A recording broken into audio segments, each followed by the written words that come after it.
It is class 10th, subject mathematics, topic quadratic equations, and exercise is 4.3. तो इससे पहले lecture में हमने जो क्वेश्चन नंबर 1 किया था, तो उसमें हमने जो क्वाड्रेटिक इक्वेशंस को सॉल्व करने के लिए हमने कंप्लीटिंग स्क्वायर मेथड अप्लाई किया था। मैंने इससे पहले भी लेक्चर्स में आपको बताया था कि we have got many methods to solve the quadratic equation, और फैक्टराइजेशन मेथड मैंने आपको दिखाया था, और फिर कंप्लीटिंग स्क्वायर। नाउ टुडे 4.3 का जो क्वेश्चन नंबर 2 है, उसमें हमने क्या करना है कि बाय क्वाड्रेटिक फार्मूला हमने अप्लाई करनी डायरेक्टली। तो उसमें हमने फिर उसके जीरोस या रूट्स निकालने हैं। तो कुछ 4 पार्ट्स हैं क्वेश्चन नंबर 2। तो पहला पार्ट जो है क्वेश्चन नंबर 2, इसका फिर ये पहला पार्ट बनता है 2x square minus 7x plus 3 is equal to 0। इस क्वेश्चन को हमने कंप्लीटिंग स्क्वायर मेथड से हल किया था। आज हम डायरेक्टली क्वाड्रेटिक फार्मूला अप्लाई करेंगे, और हमने ये भी देखना है कि क्या इसके roots, if real roots exist then we have to find out its roots. तो इस तरह जो पहला क्वेश्चन मैंने दिखाया था उसमें भी यही करना था कंप्लीटिंग स्क्वायर मेथड से, लेकिन ये दिखाना था क्या इसके रियल रूट्स हैं या नहीं है। तो वहां पे ऐसा आया था कि हमने देखा था कि जो टर्म एक साइड से जो बनी थी, फॉर एग्जांपल ऐसे बना था कुछ x plus 1/2, for example whole square is equal to that is 89 या कुछ 89 डिवाइड बाय कुछ। तो ये तो पॉसिबल है, अगर किसी रियल नंबर को आप स्क्वायर चढ़ाएंगे, यहाँ पे जो रियल नंबर उसको स्क्वायर चढ़ाएंगे तो 89 हासिल हो सकता है। तो वहां पे फिर हम उसके रूट्स निकालते थे। हम बता रहे थे कि यस इट इज पॉसिबल, तो हम इसके रूट्स निकालते थे, क्योंकि यहाँ पे पॉजिटिव, क्योंकि किसी भी नंबर रियल नंबर को स्क्वायर चढ़ा दो, चाहे नेगेटिव हो पॉजिटिव हो, तो हमें पॉजिटिव नंबर आता है। फिर एक सूरत ऐसी भी आई थी कि एक पार्ट ऐसा आया था वहां पे, तो फॉर एग्जांपल x प्लस 7/9 या कुछ, तो उसमें हमें आया था फॉर एग्जांपल वहां पे पार्ट में आपने किया होगा, तो फॉर एग्जांपल यहाँ पे मैं लिखूं कि माइनस 98 आया था, तो इसका स्क्वायर, तो ये इम्पॉसिबल है, क्योंकि या शायद वो चौथा पार्ट था वहां पे। तो ये पॉसिबल नहीं है कि किसी रियल नंबर को स्क्वायर चढ़ाना है तो वहां पे नेगेटिव आ जाए। तो ये जो है it is not possible for any value, for any real value of x। तो वहां पे फिर हमने उसके रियल रूट्स नहीं निकालने थे।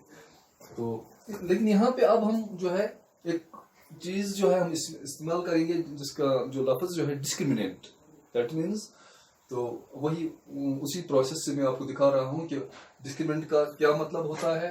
तो उसके जो है वो कैरेक्टरिस्टिक जो प्रॉपर्टी होती है किसी इक्वेशन में, तो उसके बारे में अभी हम जो है बात करेंगे।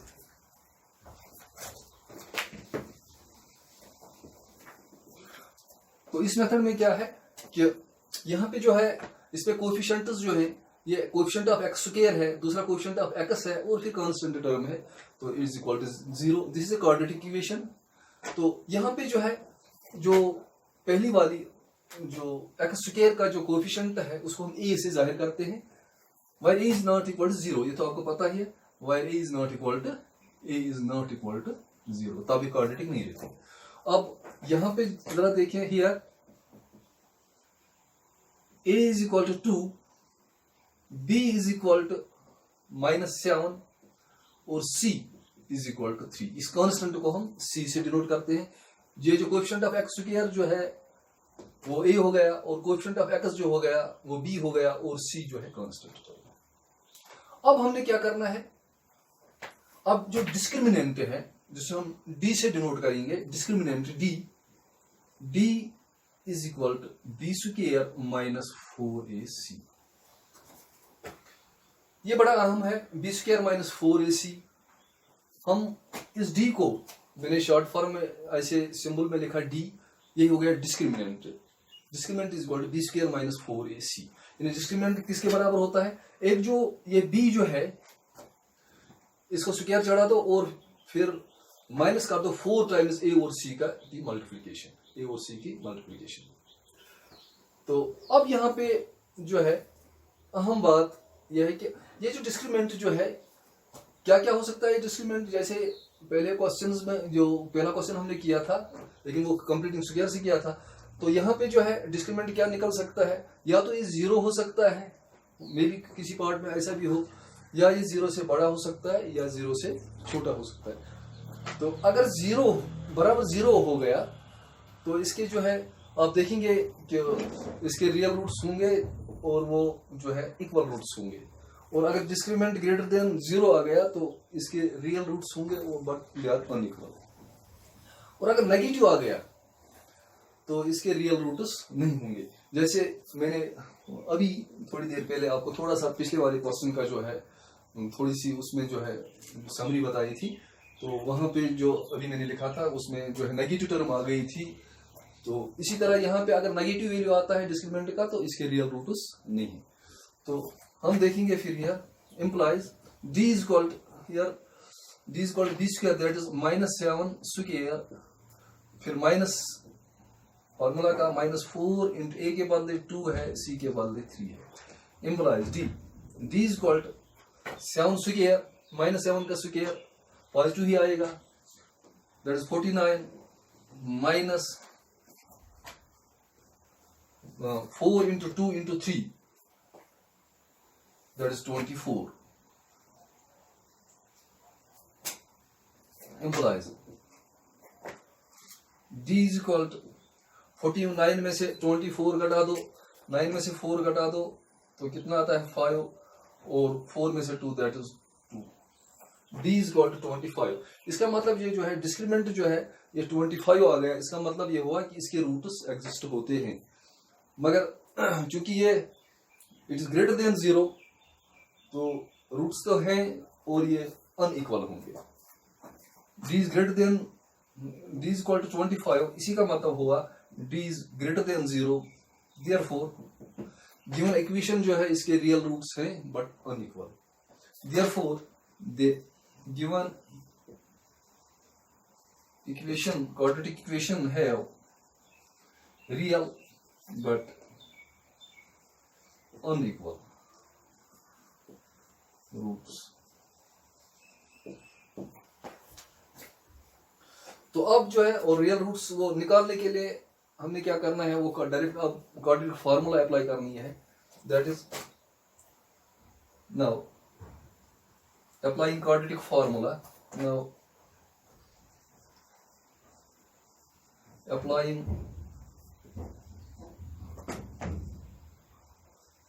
Quadratic formula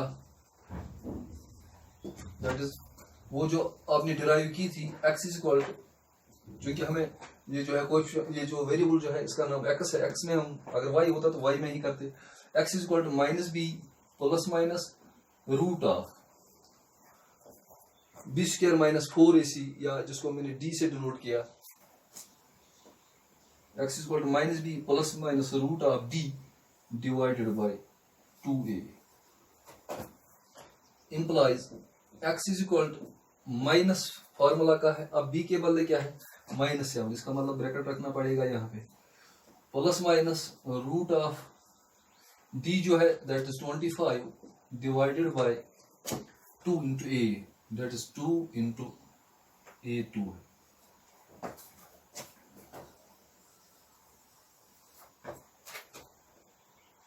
implies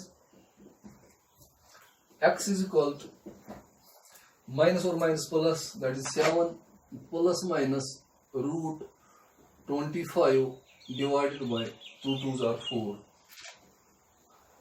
implies x is equal to 7 plus minus root 25 is 5 square divided by 4, implies x is equal to 7 plus minus square and root will get cancelled, क्योंकि रूट जो है वो हाफ के बराबर होता है। इस तरह जो है 5 square raised power 1/2, 2 and 2 will get cancelled, तो यहाँ पे 5 आता है। अब x is equal 7 plus minus 5 divided by 4। अब यहाँ पे दो वैल्यूज आ जाएंगे, एक बार ये 5 जो है प्लस लेना पड़ेगा, दूसरी बार माइनस लेना पड़ेगा। तो इसका मतलब हुआ कि इसके रूट्स दो होंगे और वो डिफरेंट होंगे। Implies x is equal 7 plus 5 divided by 4, और दूसरा जो होगा वो होगा 7 minus 5 divided by 4। Implies x is equal 7 और 5 दैट इज 12 बाई 4, और 7 में से 5 घटा दो that is 2 by 4। implies x is equal 4 3s are 12 3 and half। तो ये हो गए इसके जीरोस। तो यहीं पे हमें आइडिया आ रहा है कि यहाँ जो प्लस माइनस, अगर ये टर्म जो है जीरो ही हो जाती तो तब भी इसके रूट्स थे और वो इक्वल निकलते। ये इक्वल नहीं निकले, क्यों नहीं निकले? क्योंकि यहाँ जो है प्लस माइनस जो था यहाँ पे, एक बार जैसे यहाँ पे 5 प्लस लिया, दूसरी बार -5 माइनस ले लिया, तो इससे जो है रूट्स अलग अलग आ गए। अगर ये टर्म होती ही नहीं तो इस सूरत में जो है दोनों रूट्स जो इसके थे वो एक जैसे होते। इस तरह जो है पहला पार्ट खत्म हो गया। तो इसमें हमने देखा कि इसके रूट्स एग्जिस्ट हो रहे हैं और हमने वो फिर रियल रूट्स तो फिर वो हमने निकाले, that is 3 and 1/2। Thank you.